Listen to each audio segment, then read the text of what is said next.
Saludos familia, bendiciones en esta hermosa hora. Voy a estar haciendo pequeños videos relacionados a mi testimonio, ya que tanto yo como otras personas pues no les gustan estar una hora escuchando un testimonio. Quizás no tienen el tiempo o no les gusta o en el trabajo quisiera sentarse en escuchar algo, pero como es tan largo dicen no puedo. Pues voy a estar haciendo pequeños videos para que así puedan escucharlos, quizás se puedan identificar, conocen a alguna persona que está pasando por esa situación, ¿verdad? Y puedan así compartirlo y sea de bendición para su vida. Ok, una persona me preguntó cuándo fue que entró ese espíritu o qué puerta yo abrí para que se manifestara. Mira, mi papá había sido un hombre de la cual practicaba la religión de la santería y hacía ciertas funciones dentro de ella. A mi papá en una ocasión decidió hacer un culto para esa religión en la cual iban a venir diferentes personas a la vivienda, incluso artistas que no voy a mencionar el nombre porque algunos no están aquí, ya no viven, ya partieron, y no quiero recibir absolutamente nada de tipo de comentarios o que se vaya fuera, ¿verdad? De lo que es el testimonio. Y mi papá había comprado muchas frutas y las había puesto en una mesa y esas frutas eran separadas y dedicadas para esos espíritus inmundos de las cuales para ellos son santos. ¿Qué sucede?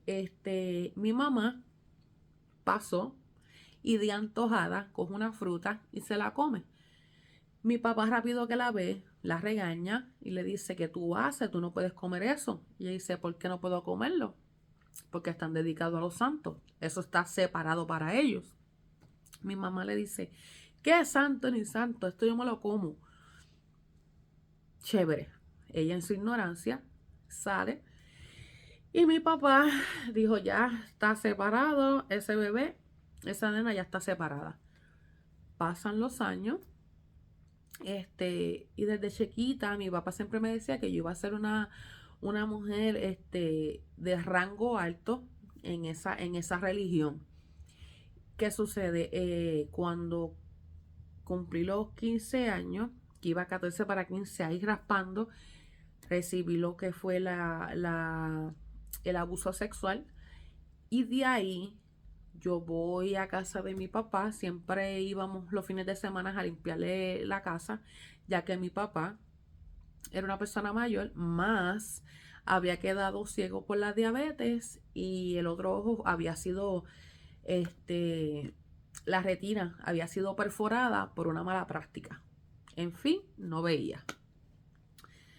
Y recuerdo muy bien esa mañana, eh, estábamos limpiando los cuartos y me da con ir a donde mi papá y decirle, papi, ¿cómo es esto de ese mundo? ¿Cómo brega eh, esa gente?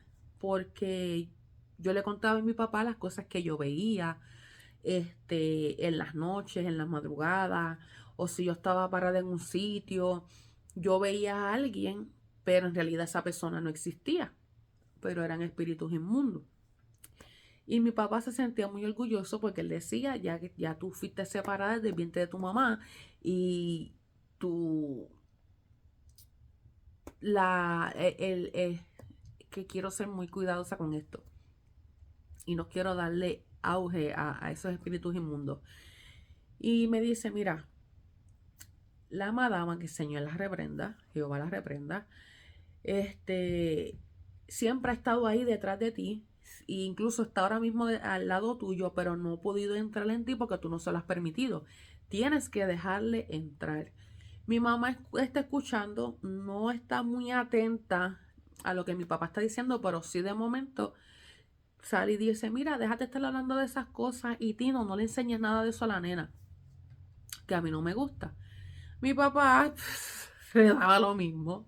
A él no le importaba lo que decían, él sabía, él tenía el conocimiento, la sabiduría, etcétera. Y a él pues no le importaba. Él dice, no le hagas caso a tu mamá, escucha. Me dice, ¿qué tú quieres saber? Y yo, papi, ¿cómo es que habla? Porque es que tú hablas mucho de esa. Y digo, esa, pero es un espíritu inmundo. Y dice, pues, ella habla así. De momento, papi dice, déjala entrar.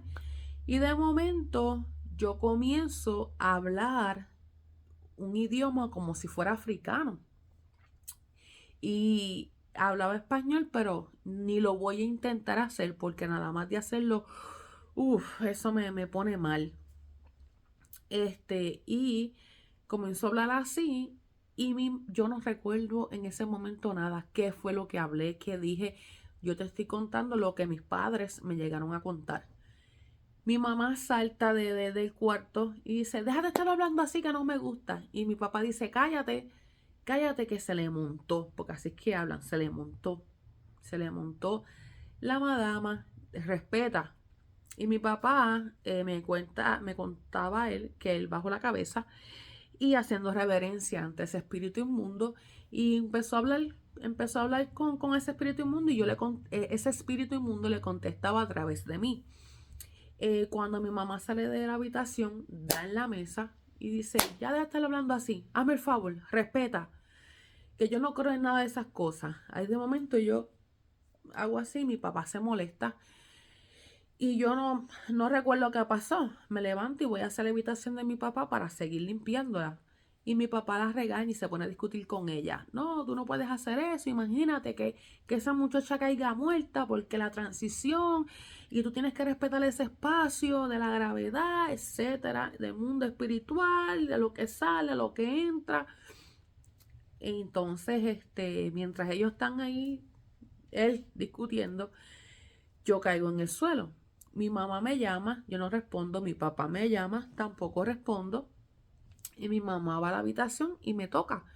Pero yo sigo tirada en el piso. Ella dice, mira, Tino, esta nena no responde. Yo creo que se está haciendo. Y papi dice, no vaciles con eso. Y Nati, levántate. Pero yo no respondía. Mi mamá dice, yo sé cómo se va a despertar ahora. Fui, busco agua fría y me tira así en la cara. Sonati nada responde. Se me mueve con la pierna y yo no respondo. Ya mi mamá se preocupa y dice, deja de estar vacilando con esto que no me gusta y me estás preocupando, nena. Yo no respondo. Cuando ella me toca, ella me dice que yo estaba fría, helada, que parecía que yo me había muerto de lo fría que estaba.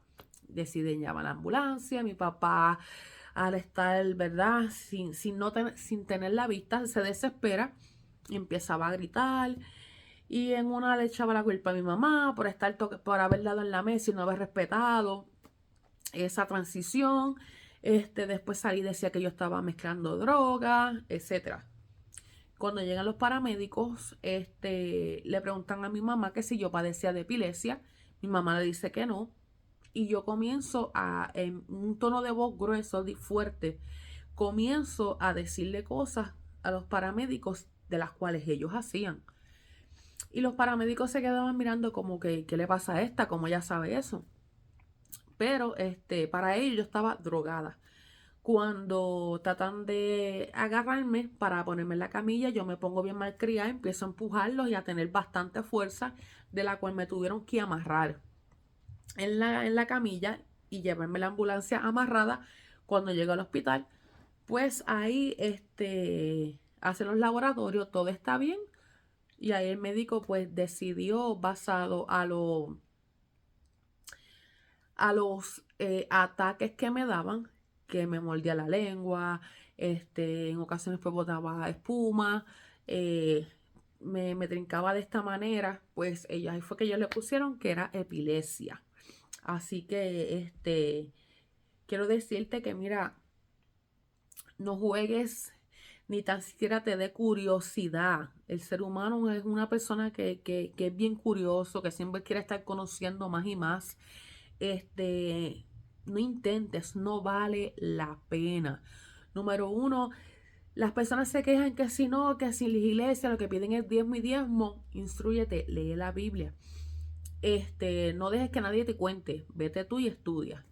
Segundo, el enemigo no te va a dar nada gratis. Siempre está que si dame 10, que si dame 15,000, que si este trabajo compra esto y esto y esto y esto, entiérralo tanto tiempo, sácalo, que si hay una reunión, que si vas a ver esto, vas a tener esto, te voy a dar esto, pero vamos a ver qué te pide a cambio. Eso es una de las cosas que la gente no se da de cuenta, que en ocasiones te piden sacrificio de hijos. Mi Padre Celestial ya entregó uno, que fue su Hijo amado, en la cual se entregó en la cruz del Calvario por ti, por amor a ti, por amor a mí. Y gracias a su sangre me libertó.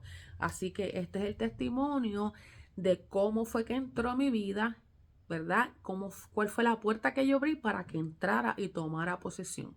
Así que ya en el video anterior pues conté de cómo se manifestó, lo que hacía, lo que yo veía y cómo fue que llegó la liberación a mi vida. Bendiciones.